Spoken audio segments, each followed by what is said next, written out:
The Cavaliers, who need some PR on the good side, got some bad stuff over the weekend. It got a little worse today. Explain what happened with Kevin Porter Jr. Well, it's not a good situation for KPJ. This comes on the heels of a cryptic Instagram post that he made about a month ago, maybe a month and a half ago. It was so scary for members of the organization that they reached out to him to make sure that he was okay.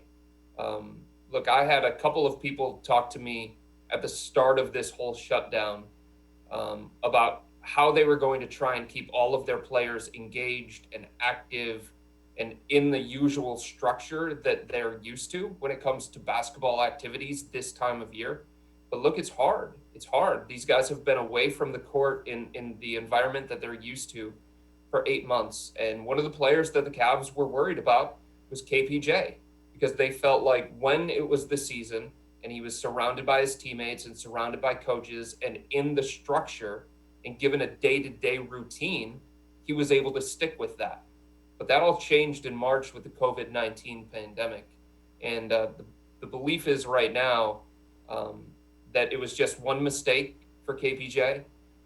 He's 20 years old. He has to learn from it.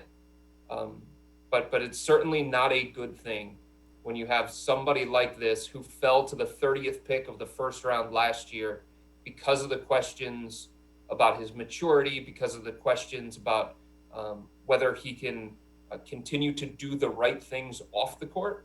And now here we are in his first off season as an NBA pro, and he made a mistake the way that he did. The good news is the Ohio State Highway Patrol said he wasn't impaired, but still not a good situation for him. All right.